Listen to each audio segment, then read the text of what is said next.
Now we are going to talk about another type of partition that we use on a Red Hat Enterprise Linux system, and that is the swap partition. The swap partition is meant to augment the system's existing RAM by providing another location for temporary memory to be used by preserving a portion of a hard disk to act as temporary RAM.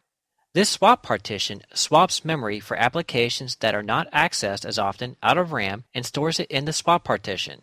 There is a performance hit on the system when this happens, but it mainly affects the application that is being swapped out of the disk and back into RAM. Traditionally, the size of the swap partition was anywhere between 1.5 to 2 times the amount of installed RAM.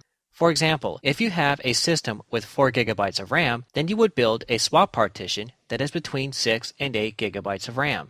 This isn't as necessary as it once was, since most systems now come with quite a bit of RAM. Your configuration may vary depending on how much system RAM you have installed. We already have a swap partition on this system, so we are going to use our remaining 500 megabytes on our /dev/SDB device to add to our current swap total. To see how much swap space you have, as well as how much RAM you have, run the free command. We will run ours with the -m option to see how much memory space we have in megabytes.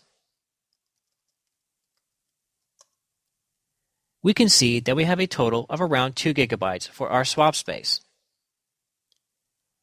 Now we are going to prepare a new swap partition. Again, we will be using our /dev/SDB device.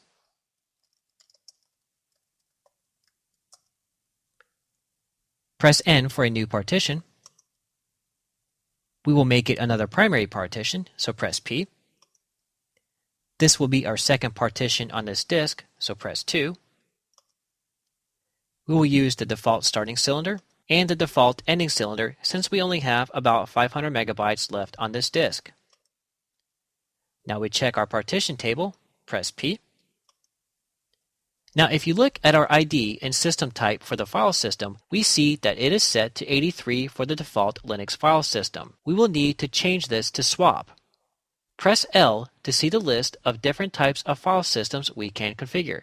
If we scroll through this, we see that 82 is the Linux swap type. So press T for type, then press 2 since we are working on the second partition, and enter in 82 for the Linux swap type.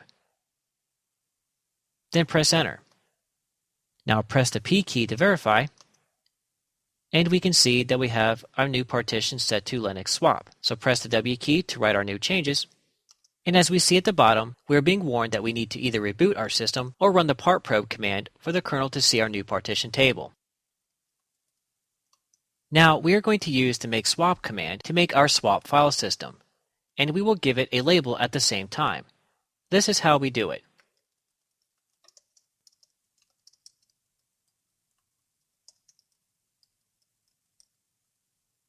We use the -L option to give our partition a label, which we will use to identify our new swap device in our /etc/fstab file. Next, we enable our new swap partition with the swap on command.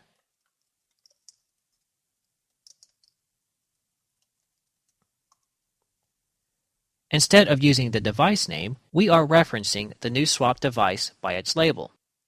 Now, if we run our free command again, we can see the addition of our new swap space. As you can see, we have an additional 500 megabytes of swap space. In order for our new swap space to be active at boot time, we will need to edit the /etc/fstab file and add a new entry for our swap partition.